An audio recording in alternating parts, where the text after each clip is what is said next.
Bonjour à tous et bienvenue dans cette web démo spéciale dématérialisation RH.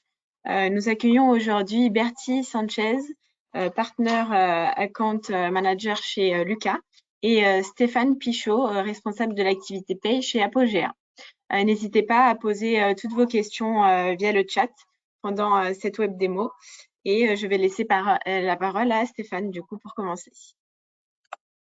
Bonjour à tous, bienvenue à cette web démo Lucas.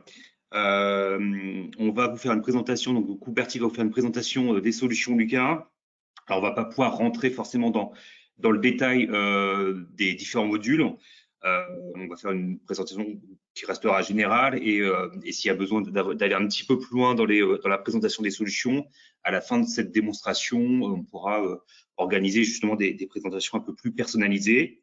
Lucas est un éditeur de solutions SIRH modulaires en SaaS. Donc là, on va vous faire la présentation via le portail web. Donc, il suffit juste d'une connexion Internet et d'un navigateur web pour se connecter à l'application. Bien sûr, il y a aussi des applications mobiles qui seront disponibles et qu'on pourra vous présenter dans un second temps. Quelques chiffres concernant Lucas. Donc, Lucas est un éditeur, donc je vous disais, de solutions SIRH modulaires. L'éditeur a été créé par Gilles Sadger en 2022. Aujourd'hui, il y a plus de 6400 clients qui sont équipés des solutions Lucas. Lucas a un peu plus de 450 collaborateurs et un chiffre d'affaires de 30 millions d'euros en 2022. Voilà. Quoi d'autre? Je pense que je vais laisser la parole à Bertie et puis on fera un petit question-réponse à la fin de cette présentation. Bonne démonstration. Bonjour à tous, vous m'entendez bien? Je pense que c'est bon. Je suis ravie d'être avec vous ce matin. Donc merci Jessica et Stéphane pour cette introduction. Je vais vous partager mon écran et comment va se passer cette démonstration. Je vous propose de me mettre dans la peau d'un responsable RH, donc d'un administrateur sur les solutions Lucas. Et vous verrez que je vais venir incarner des rôles un petit peu différents. Et l'idée, c'est de vous montrer un petit peu plusieurs solutions Lucas, toutes nos solutions où vos collaborateurs vont pouvoir utiliser tout au long de leur vie professionnelle dans vos sociétés. Donc, tout d'abord, en tant que responsable RH, je vais venir me connecter sur le portail Lucas. Donc, à l'aide d'un identifiant et d'un mot de passe que j'ai défini moi-même, je me connecte sur mon instance Lucas. La première chose, c'est l'arrivée sur cette page d'accueil. Cette page d'accueil, c'est un petit peu le point d'entrée du SIRH Lucas. C'est ici que vos collaborateurs vont pouvoir trouver un certain nombre d'informations, notamment qui est absent dans la société, mais également ceux qui sont en télétravail, les anniversaires ou l'arrivée des nouveaux collaborateurs. En tant que responsable RH, ça me permet également d'organiser éventuellement mon planning en fonction des éléments que j'ai sur cette page d'accueil. Et puis, j'ai également la possibilité de communiquer et d'ajouter des articles pour communiquer à l'intégralité de ma société. Par exemple, lors d'un séminaire que je lance sur le mois de mars, du coup, je peux communiquer à l'intégralité de mes collaborateurs, ajouter éventuellement un programme, une pièce jointe, ou encore un formulaire où je demande aux participants de venir m'indiquer s'ils vont être présents à ce séminaire. L'avantage, c'est que quand je communique via cette page d'accueil, ce bloc de communication, tous les collaborateurs reçoivent du coup un email leur indiquant l'article que je viens de publier. J'ai également accès à différents raccourcis, notamment les collaborateurs peuvent voir le nombre de jours qu'ils ont à la fin de chaque mois, également les notes de frais qui sont en attente d'approbation ou qui doivent être déclarées, ou les remboursements qui sont en attente de la part des collaborateurs, tous les entretiens où je suis responsable et qui sont en cours, et puis par rapport au socle RH, et c'est la première solution que je vais venir vous présenter, cela va me permettre de savoir toutes les tâches que je vais devoir faire au quotidien, notamment pour préparer l'arrivée d'un collaborateur par exemple. Bien évidemment, cette page d'accueil est entièrement personnalisable. Vous pourrez ajouter votre logo, ajouter un fond, une photo de couverture différente. Et puis, chaque collaborateur pourra également avoir sa photo dans le trombinoscope. Je vous propose du coup de venir accueillir dans ma société Julie Bateau. Julie Bateau vient de signer sa lettre d'embauche. Elle vient d'être recrutée au sein de mes effectifs. Donc, la première chose à faire, c'est de préparer son onboarding. Pour cela, la solution PoppySocle RH permet du coup de lancer un onboarding personnalisé. En effet, vous allez pouvoir en fait créer différents modèles de mails de bienvenue. En l'occurrence, dans cet espace de démonstration, vous voyez des mails dans des langues différentes, mais peut-être que vous allez vous adresser différemment en fonction de la personne qui arrive. Julie Bateau est une consultante qui arrive chez nous, donc je vais lui mettre un mail de bienvenue par défaut. Je pourrais également lui joindre un guide d'accueil pour lui expliquer un petit peu voilà, le fonctionnement de ma société. Mais le plus important, ça va être ce formulaire. Ce formulaire, il est personnalisé, bien sûr. L'idée, c'est que Julie Bateau, lorsque je vais lancer son onboarding, elle va recevoir un mail sur son mail personnel parce qu'elle n'est pas encore arrivée chez nous. Elle va du coup recevoir ce formulaire où on va venir lui indiquer différents éléments qui sont potentiellement des premières données obligatoire pour que je puisse générer son contrat de travail. Donc, elle va recevoir ce formulaire. Éventuellement, elle pourra joindre des pièces jointes comme son RIB pour que je puisse lui envoyer sa première fiche de salaire. Mais également, on pourrait très bien lui demander, par exemple, son CV ou un certificat de son dernier diplôme obtenu. Et la dernière étape, c'est l'attribution des tâches. Donc, en effet, pour préparer l'arrivée d'un collaborateur, de nombreuses personnes dans ma société vont devoir préparer son arrivée. Mon service informatique va devoir lui acheter un ordinateur, un PC, prévoir éventuellement tout son matériel informatique. Donc, je vais leur assigner ces tâches très spécifiques. Mais également, le manager de Julie va devoir prévenir l'équipe éventuellement de son arrivée, lui définir un parrain ou une marraine pour qu'elle puisse au début être très bien accueillie dans nos équipes. Et puis également, je vais pouvoir donc assigner des tâches en amont de son arrivée, le jour même de son arrivée, mais également on peut aller jusqu'à des tâches jusqu'à ses fins de période, jusqu'à la fin de sa période d'essai, et notamment son manager va devoir faire un bilan de sa fin de période d'essai et éventuellement, moi en tant que responsable RH, je vais également envoyer un rapport d'étonnement à Julie Bateau. Donc toutes ces tâches seront assignées à des responsables avec bien sûr à chaque fois une date cible à laquelle la tâche va devoir être effectuée. Une fois ces tâches préalablement définies, je vais du coup lancer son onboarding, ce qui signifie que tous les responsables de tâches seront notifiés par mail et recevront un rappel 7 jours avant la date cible de la réalisation de cette tâche. Je confirme, Julie Bateau vient de recevoir un mail de ma part où on va lui demander du coup, la première chose, c'est de compléter le formulaire de données administratives.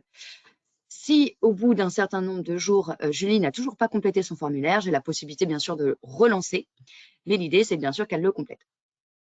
Et je retrouve du coup toutes les tâches. L'idée c'est que chaque responsable va pouvoir à chaque fois venir m'indiquer qu'ils ont effectué la tâche. Et moi, j'aurai bien sûr accès à un historique et je saurai à chaque fois les tâches qui auront été réalisées. Si je sens que certains responsables n'ont toujours pas réalisé leurs tâches, j'ai la possibilité bien sûr de cliquer sur la tâche en question, éventuellement d'ajouter une description et de notifier de nouveau le responsable ou de décaler les dates cibles si par exemple, voilà, peut-être que Julie arrivera une semaine plus tard que prévu. Admettons que Julie Bateau ait rempli son formulaire de données administratives. Donc, la chose suivante en tant que responsable RH que je vais devoir faire, c'est de générer son contrat de travail. En effet, PoppySocle RH est le point d'entrée. C'est ici que vous allez pouvoir envoyer le contrat de travail de vos collaborateurs en signature électronique.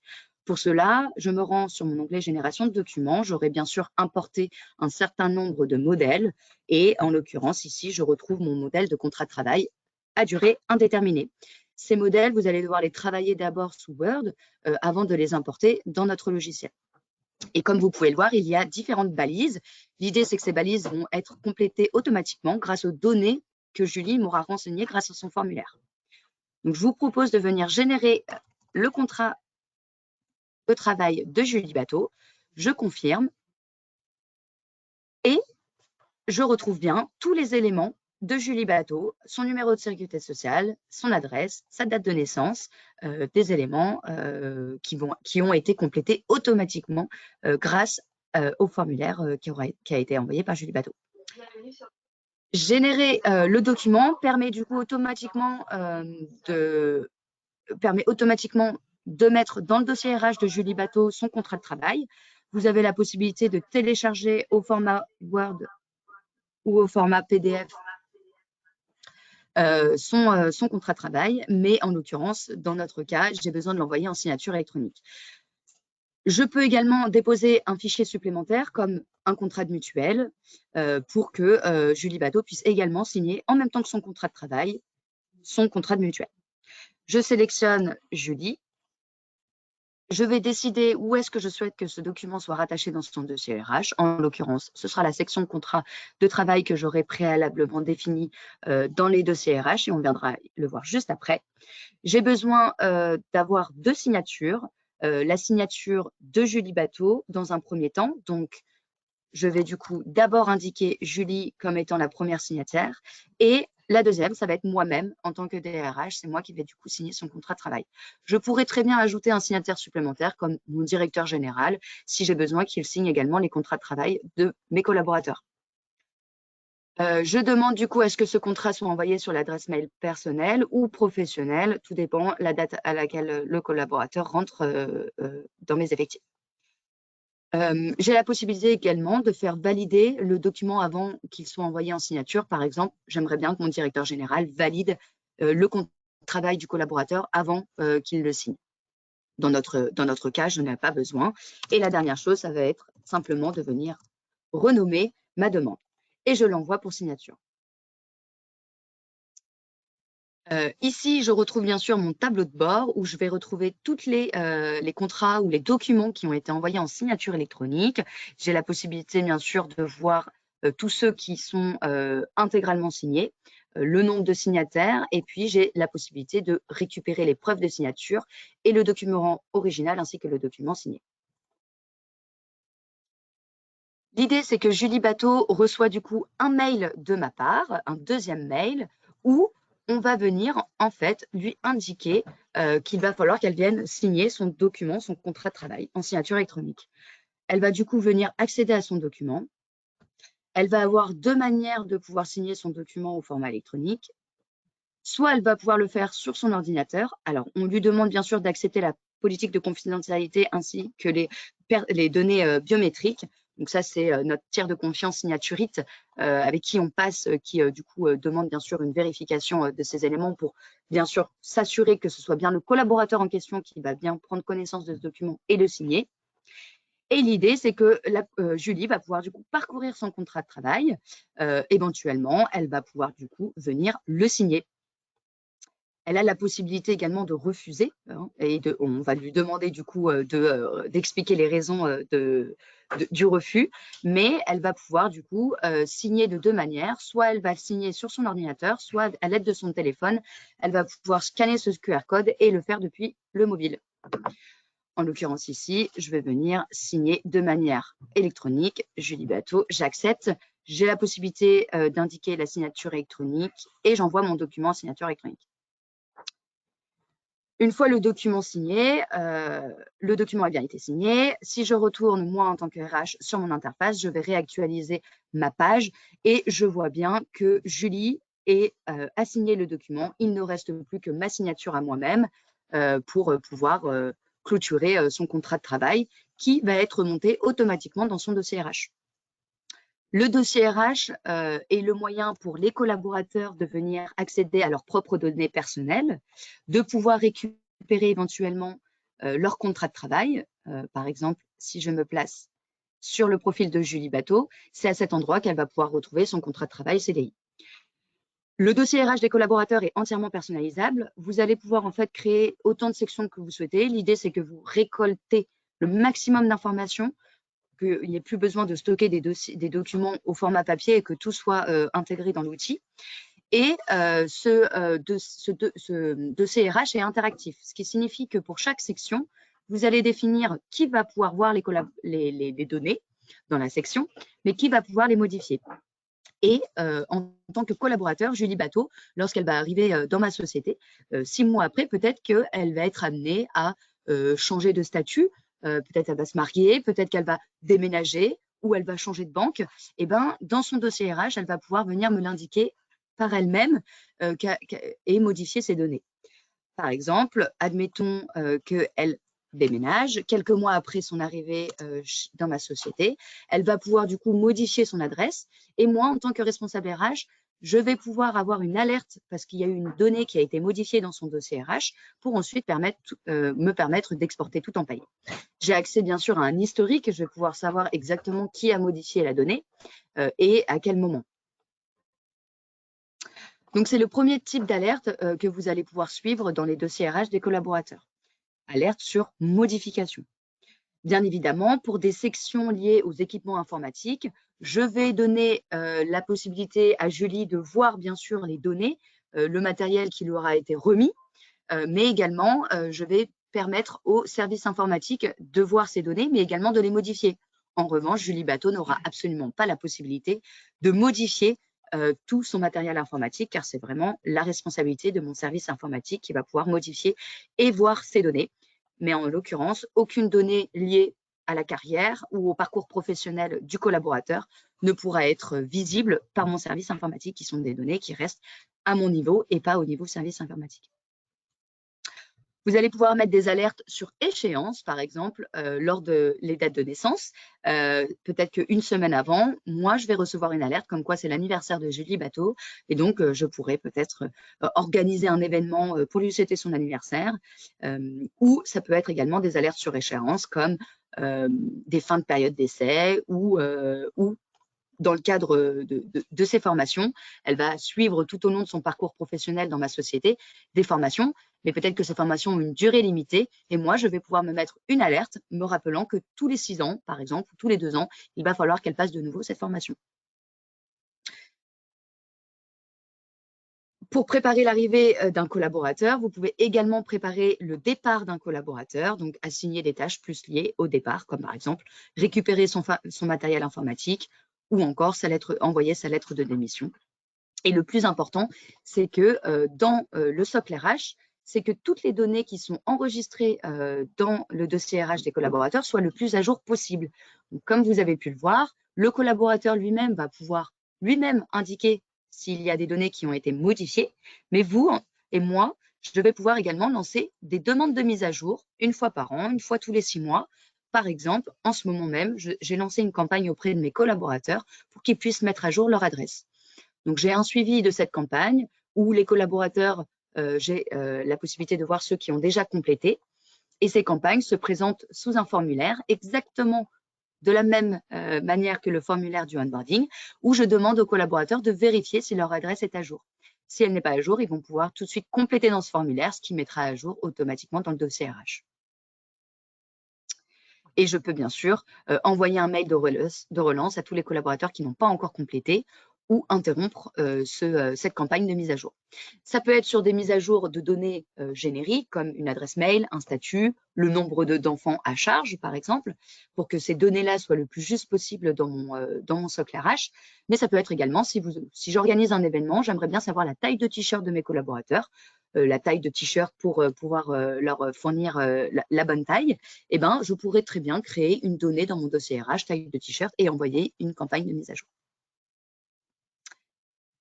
L'idée, c'est que dès qu'une modification est faite dans les dossiers RH des collaborateurs, c'est qu'elle soit bien sûr envoyée en paye pour que dans ma paye, tout soit à jour. Maintenant, mettons-nous dans la peau d'un collaborateur, Valentin Brégnier, qui est chez moi depuis quelques mois et qui souhaite poser ses premiers jours de congé. Comment ça va se passer? Il va pouvoir du coup passer sur une application mobile qui s'appelle Timmy Absence et il va pouvoir venir faire sa demande de congé. Donc pour cela, depuis Timmy Absence, premièrement, mes collaborateurs et Valentin peuvent savoir le nombre de jours qu'il a à la fin de chaque mois.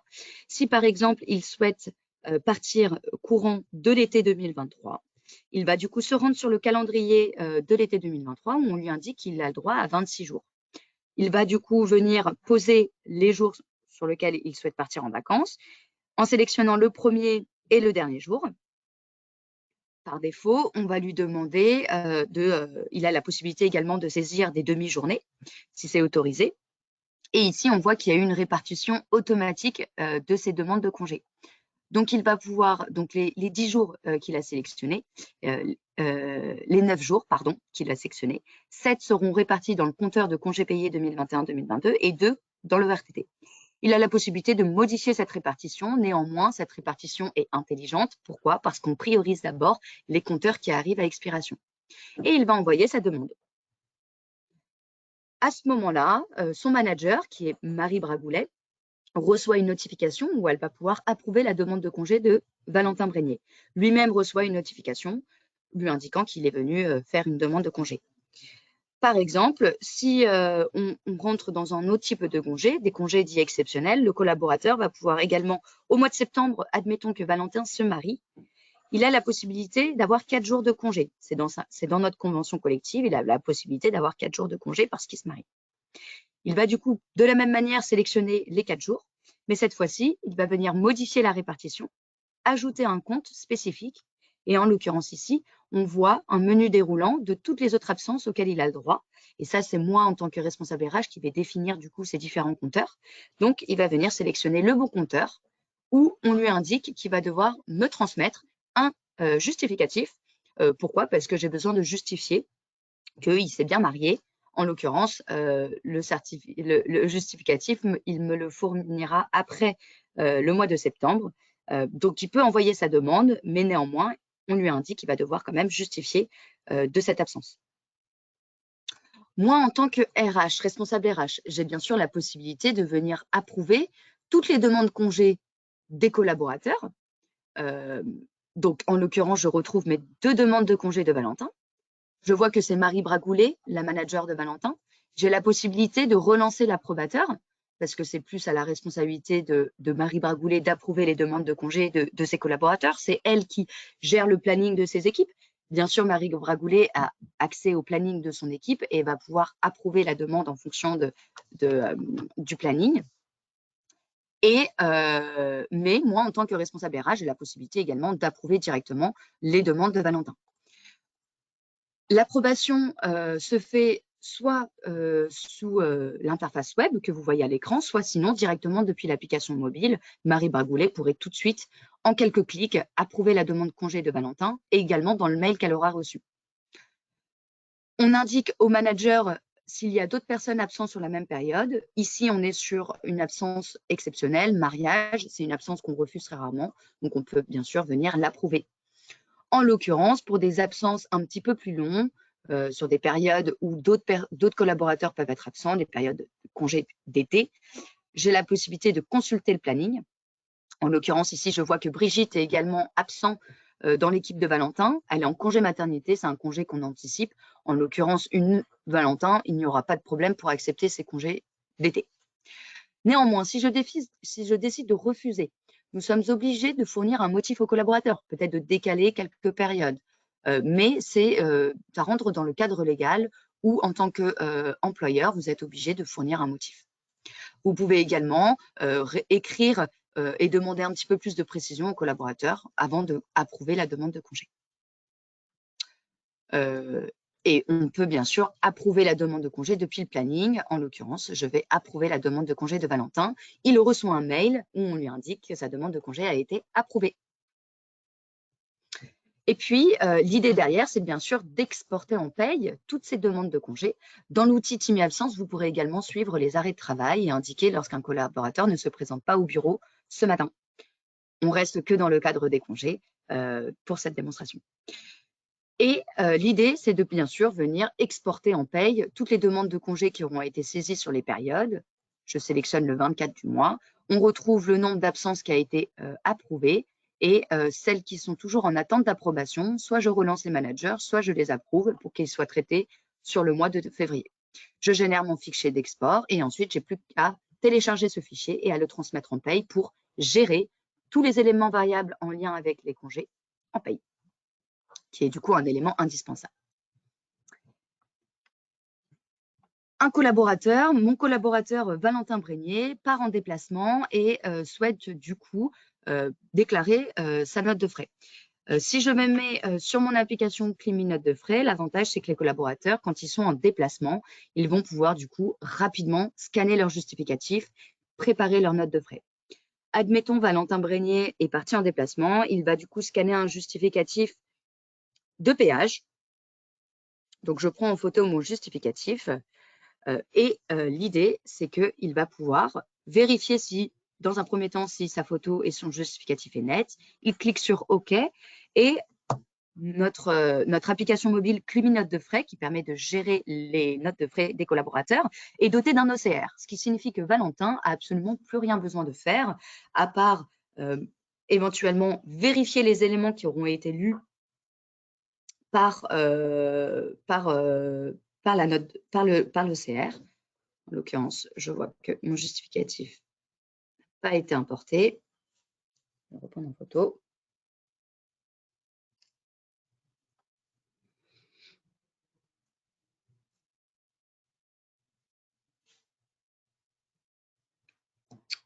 Voilà. Donc, bien sûr, sur l'application mobile, je peux supprimer mes dépenses si elles ne sont pas correctes et je peux rentrer dans le détail de ma dépense. On voit bien que la date, la nature, le total et la TVA ont été lus automatiquement. Je peux revérifier sur ma photo que tout est correct. Je vais venir indiquer que cette dépense a été réglée. Enfin, le collaborateur règle ses notes de frais avec ses dépenses, ses paiements personnels. Et le fournisseur a été complété également automatiquement. Le collaborateur a absolument plus rien besoin de faire, à part éventuellement, il a la possibilité de saisir des frais kilométriques sur son application mobile, mais c'est surtout, il va pouvoir déclarer sa note de frais. Pour des natures différentes, par exemple des natures de type dîner, on va pouvoir en fait mettre des alertes différentes. Par exemple, dans le cadre d'un dîner, on pourrait très bien ajouter des collaborateurs supplémentaires qui ont été invités par le collaborateur ou des invités externes pour du coup vous permettre de déduire par exemple les titres restaurants de ces collaborateurs. Et puis, vous allez pouvoir également appliquer une politique de gestion des notes de frais comme des alertes indiquant au collaborateur qu'il a dépassé son plafond ou encore lui indiquant qu'il ne sera pas remboursé à hauteur d'un certain montant et donc du coup le reste sera pris en charge par le collaborateur. Bien évidemment, pour chaque nature, dans un menu déroulant, on va venir indiquer toutes les natures qui auront été qui sont susceptibles d'être saisies dans votre société. Donc, c'est un menu déroulant. Et puis, pour chaque nature, vous définiriez différents types d'alertes ou différents gestions de votre politique de note de frais. Le collaborateur va pouvoir du coup déclarer également sa note de frais depuis son application mobile. En l'occurrence ici, on lui indique qu'il y a eu 11 dépenses qui ont été déclarées et 3 notes de frais qui sont du coup en attente d'approbation. Si maintenant je me mets dans la peau d'un manager, les managers vont pouvoir bien évidemment approuver les notes de frais de leurs collaborateurs depuis le mobile. On retrouve en l'occurrence la note de frais de Valentin, donc celle que je viens tout juste de déclarer, en rentrant dans le détail de cette note de frais. Sur chaque dépense, je vais bien sûr pouvoir voir les alertes. En l'occurrence ici, le frais est probablement un doublon, donc ça signifie bien sûr que les collaborateurs ne vont pas déclarer 2 fois une nature de type déjeuner sur le même jour, donc les managers seront en capacité de refuser occasionnellement des dépenses en disant qu'il s'agit d'un doublon et donc qu'ils vont pouvoir être remboursés 2 fois sur la même dépense. Ils peuvent également refuser l'intégralité de la note de frais, mais l'idée, c'est de rentrer dans le détail et pour chacune des dépenses, de venir vérifier si chaque dépense rentre bien dans les missions du collaborateur. En l'occurrence ici, admettons je n'ai pas de problème, le manager approuve la note de frais du collaborateur. Celui-ci, Valentin, est bien sûr notifié. Et derrière, la dernière étape va être du coup d'un point de vue RH où mon comptable va pouvoir bien sûr venir contrôler toutes les notes de frais des collaborateurs et je retrouve bien la note de frais de Valentin qui est du coup passée dans le statut contrôlé. L'idée derrière, c'est que je vais pouvoir du coup pointer une à une chacune des dépenses et vérifier que chaque justificatif est bien correctement complété. en sachant que les justificatifs vont être bien sûr obligatoires, car en comptabilité, je suis bien sûr obligée de justifier chaque dépense qui aura été saisie par mes collaborateurs. L'idée, c'est qu'une fois que toutes les notes de frais passent au statut contrôlé, donc vous voyez qu'il y a quand même plusieurs étapes. Le circuit de gestion des notes de frais est assez automatisé et assez structuré. Et bah, du coup, la dernière étape, c'est que mon comptable ou mon directeur financier va simplement venir exporter tous les éléments en comptabilité. Et puis, bien sûr, effectuer le remboursement des collaborateurs. Si c'est par virement bancaire, alors j'aurai plus qu'à générer mon fichier CEPA depuis cette interface Climi Notes de frais pour du coup tout de suite mettre en paiement les remboursements de mes collaborateurs, récupérer ce fichier et le mettre sur mon interface bancaire. Donc, vous voyez, chaque collaborateur va pouvoir rentrer dans des applications mobiles, mais également, on va pouvoir leur permettre de comprendre leur situation individuelle et de comprendre leur rémunération. Tout au long, Julie Bateau vient d'arriver dans ma société, mais elle va être amenée, bien sûr, à avoir des évolutions salariales et peut-être qu'elle a également une partie variable et une partie fixe. Si je me mets, par exemple, dans la peau de Valentin Brégnier, qui est un autre de mes collaborateurs, celui-ci a une partie variable et une partie fixe. Grâce à notre outil PAGA Rémunération, il va pouvoir tout de suite comprendre quelle est la part du variable et quelle est la part du fixe, accéder à un historique. Suite à mes différentes campagnes d'entretien annuel, mes collaborateurs vont subir une augmentation de salaire. Et donc, ils vont pouvoir accéder à cet historique et pareil pour la partie variable. Ils vont pouvoir comprendre d'un mois à l'autre quelle a été la part des titres restaurants, par exemple, et des primes exceptionnelles. Comment ça va se passer? Les managers vont pouvoir, à chaque fin de mois, déclarer des variables.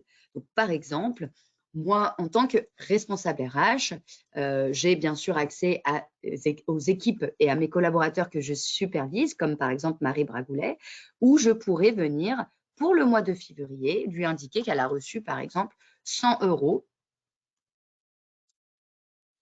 de commission et puis éventuellement ajouter d'autres primes.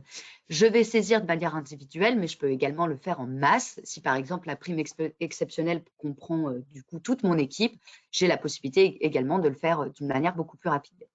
L'idée, c'est que chaque fin de mois, on va demander au manager de saisir les éléments variables. Très bien. Et ensuite, ces éléments variables vont du coup être soumis à une approbation. En l'occurrence ici, l'approbation a été approuvée parce que je suis responsable RH, donc c'est moi qui approuve également les commissions. Mais si je me mets dans la peau, par exemple, de Marie Bragoulet, elle doit faire également cet exercice à chaque fin de mois pour ses équipes. Moi, en tant que RH, je vais du coup valider ce qu'elle aura été saisi et donner mon accord sur oui sur ces éléments variables. L'idée derrière, c'est qu'on exporte bien sûr tous ces éléments variables en paye. Donc, c'est le deuxième élément également qu'il va falloir que des éléments variables à traiter en paye. J'ai juste besoin de venir me mettre sur mon export qui aura été bien sûr paramétré en fonction de ma paye. Donc, on génère ces fichiers-là.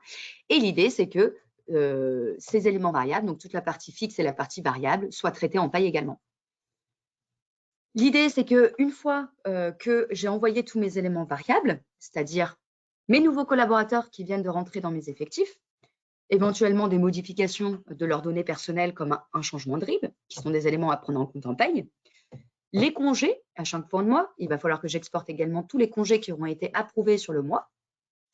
Et la partie rémunération variable, fixe, si on est dans le cadre d'une campagne d'entretien annuel, mais également les éléments variables de rémunération qui, du coup, sont à ajouter à chaque fin de mois.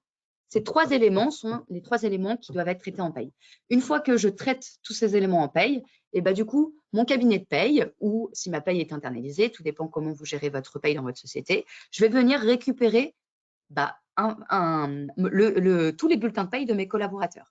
L'idée, c'est que je puisse, via Lucas, également leur transmettre leurs bulletins de paye au format dématérialisé.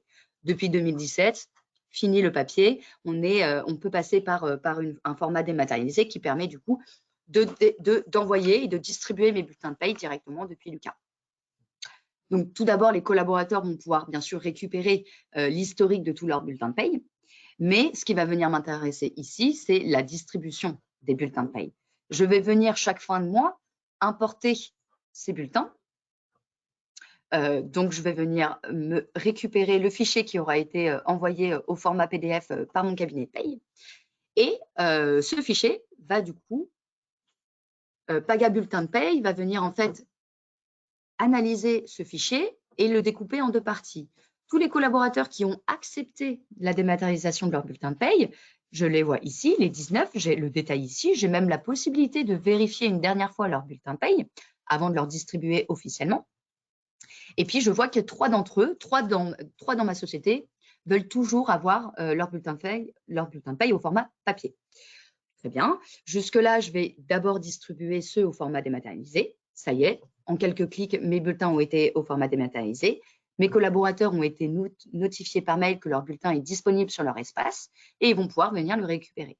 Quant aux autres, je vais du coup simplement venir télécharger mon fichier PDF avec les 3 bulletins qui doivent être imprimés. Et moi, en tant que responsable RH, je vais venir les imprimer et les mettre sous pli et leur envoyer soit leur remettre en main propre, soit leur envoyer par courrier. Un collaborateur qui quitte ma société aura toujours la possibilité de venir récupérer ses bulletins de paye. Pas d'inquiétude, sur leur interface Paga bulletin de paye, ils vont venir indiquer l'adresse mail sur laquelle ils souhaitent toujours pouvoir récupérer leur bulletin. Et Lucas met à disposition un lien générique, paga.eluca.net, où le collaborateur, grâce à son adresse mail personnelle qu'il aura indiquée sur son espace, il va pouvoir récupérer leur bulletin de paye. Et ce, pendant 50 ans, ou 6 ans après, pendant 50 ans, leur bulletin de paye sera au format dématérialisé. Donc, ils pourront venir le récupérer. Et admettons un des collaborateurs qui quitte ma société et qui rejoint une autre société qui est également équipée de Paga bulletin de paye, et bah, du coup, tous leurs bulletins vont toujours être accessibles et s'accumuleront sur cet espace de stockage des bulletins de paye. Donc, j'ai terminé ma mission de distribuer les bulletins de paye. Maintenant, on est au mois de février. Ma dernière mission en tant que RH, ça va être de lancer mes campagnes d'entretien. Mes campagnes d'entretien, j'en ai tout au long de l'année. J'en ai qui sont obligatoires, j'en ai qui sont non obligatoires. En l'occurrence, pour Julie Bateau, il va falloir également que je lui envoie son rapport d'étonnement. C'est depuis cet espace Popli Entretien que je vais pouvoir du coup venir lancer toutes mes campagnes d'entretien. Tout d'abord, l'avantage, c'est que Lucas me permet tout de suite de voir tous les entretiens qui doivent être planifiés. En l'occurrence, ici, j'en ai beaucoup qui sont en retard, mais en fait, l'avantage, c'est que je vais pouvoir définir des règles, car des entretiens vont devoir être réalisés de manière régulière ou occasionnelle ou ponctuelle. Donc, dans l'outil, je vais pouvoir définir différentes règles. Par exemple, les fins de période d'essai. Je définis rapidement à quel moment il va falloir que j'ai une alerte pour chaque collaborateur. Dans mon cas, par exemple, ici, je suis venue définir une alerte que 3 mois après la date de début de contrat, il va falloir que je fasse le rapport, l'entretien de fin de période d'essai du collaborateur. Donc, ces règles vont permettre du coup de structurer et surtout de ne pas oublier de réaliser les bilans pour chaque collaborateur et à quel moment. Et ici, je vais pouvoir du coup rapidement planifier mes entretiens, par exemple pour mes collaborateurs qui ont 6 ans d'ancienneté dans ma société. Je les retrouve ici. Je vais du coup venir les sélectionner. Éventuellement, je vais venir sélectionner la catégorie sur laquelle il faut que je récupère et que je lance les entretiens, les différentes dates à laquelle je souhaite réaliser l'entretien. Donc, par exemple, c'est sur le mois prochain. La préparation côté collaborateur va devoir être faite avant le 15 mars et la réalisation par les managers va devoir être faite avant le 30 mars. Rapidement, certains collaborateurs ont quitté ma société, du coup, ils ne vont pas être concernés et moi-même, je ne peux pas être responsable de mon propre entretien.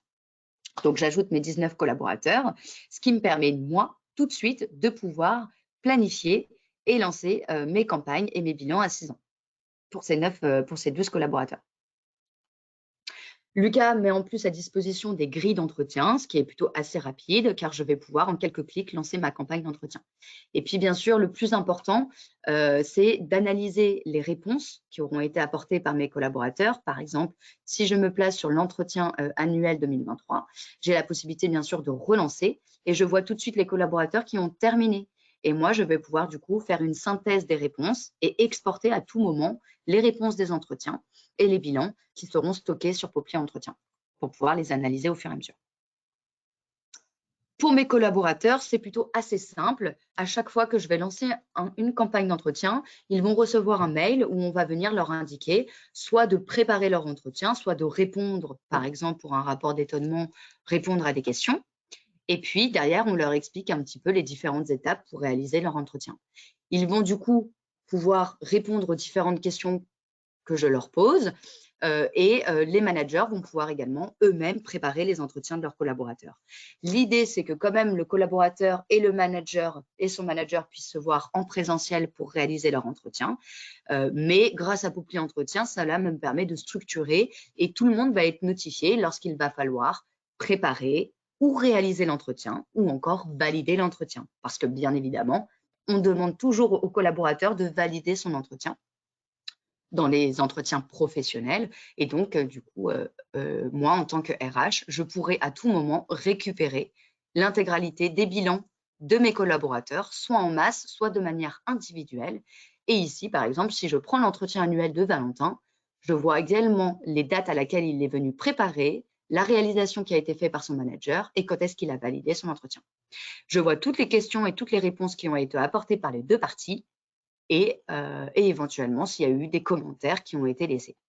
Donc, si moi j'ai un contrôle, je suis protégée car je vais pouvoir rapidement prouver que j'ai bien réalisé les entretiens professionnels, annuels ou encore les bilans à 6 ans de tous mes collaborateurs.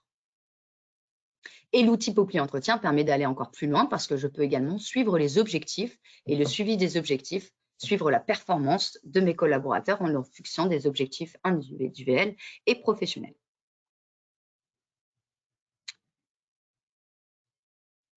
Et je pense avoir fait un petit peu le tour. Donc, vous voyez que les outils Lucas, en fonction de chaque collaborateur, de la solution que vous pouvez choisir, me permet vraiment de gérer et d'automatiser plusieurs types de processus RH où moi, en tant que responsable RH, je ne souhaite ne pas concentrer, ne pas passer trop de temps et notamment les tâches assez chronophages. Donc, c'est plutôt assez intuitif. Et les collaborateurs, grâce à des applications mobiles, pourront très vite réaliser les tâches qu'on leur demande. Et en tout cas, l'idée derrière, c'est que mes collaborateurs se concentrent sur leur mission et non pas sur tous les aspects administratifs.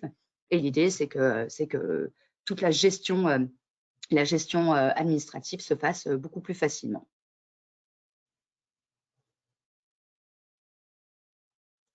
Voilà, donc je suis à votre disposition si vous avez des questions.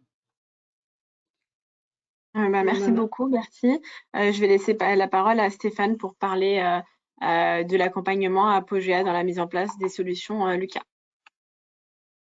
Merci Bertie. Donc, comme vous l'avez vu, les solutions sont très simples d'utilisation, que ce soit côté utilisateur ou aussi côté administrateur. Et on est dans la même dynamique au niveau du déploiement des solutions. C'est des solutions qui se mettent en place en quelques jours. Donc, très rapidement, on vous accompagne sur, bien sûr, la création du portail. Il y a une partie analyse. On va récolter l'ensemble de vos règles de gestion sur l'ensemble des modules. Une fois qu'on a récolté ce cahier des charges avec l'ensemble de vos règles de gestion, on va vous paramétrer en fait la solution pour que vous puissiez l'utiliser très rapidement. Une formation administrateur de façon à ce que vous puissiez vous être autonome sur si demain vous devez changer des politiques de gestion, voilà. Et puis bien sûr, on vous accompagne aussi dans la conduite du changement de vos collaborateurs. Donc, on vous livre des supports aussi que vous allez pouvoir communiquer auprès de vos collaborateurs, que ce soit des présentations PowerPoint ou des tutos, voilà, toutes sortes de documents pour que vous puissiez communiquer auprès de vos collaborateurs.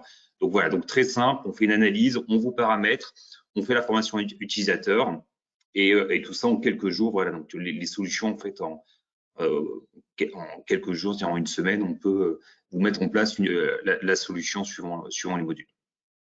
Alors, je ne sais pas si vous avez des questions, peut-être au niveau du chat, peut-être en profiter. S'il y a besoin, si on reste à votre disposition. S'il y a besoin d'aller un petit peu plus loin, parce qu'on on a fait un 360 sur l'ensemble des modules des solutions Lucas, que ce soit la brique que soit la brique temps, la brique talent, la partie paye ou la partie finance.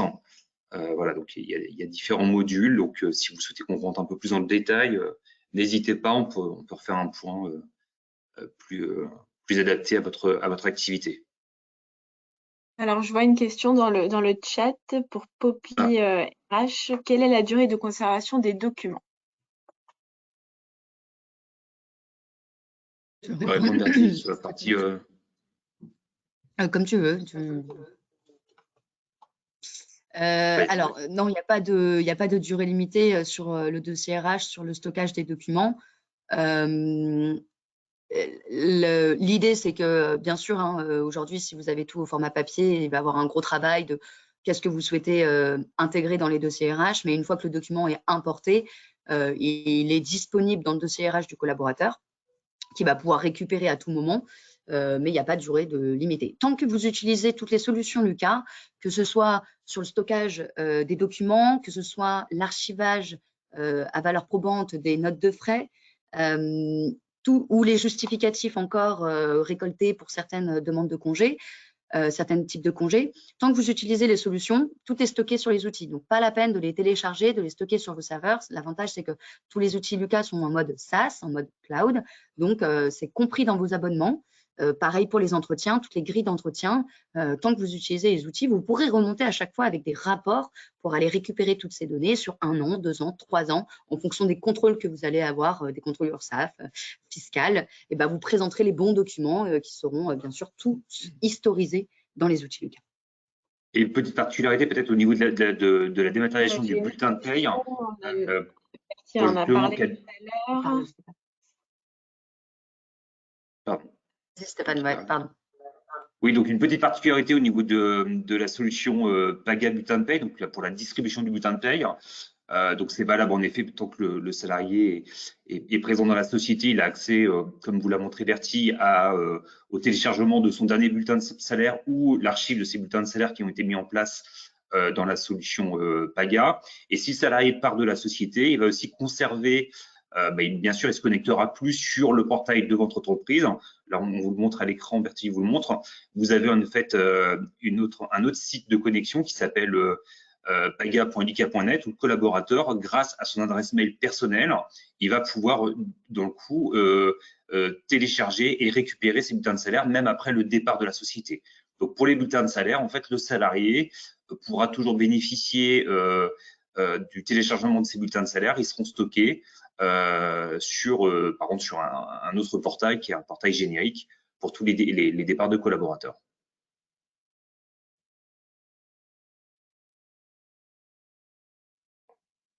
Est-ce qu'il y a d'autres questions peut-être, Jessica?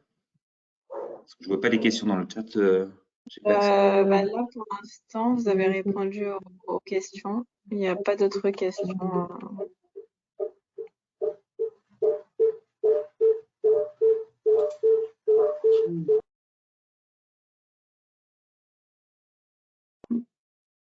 Bon, du coup, s'il n'y a pas d'autres questions, on va clore cette web démo. Merci encore à Bertie et à Stéphane.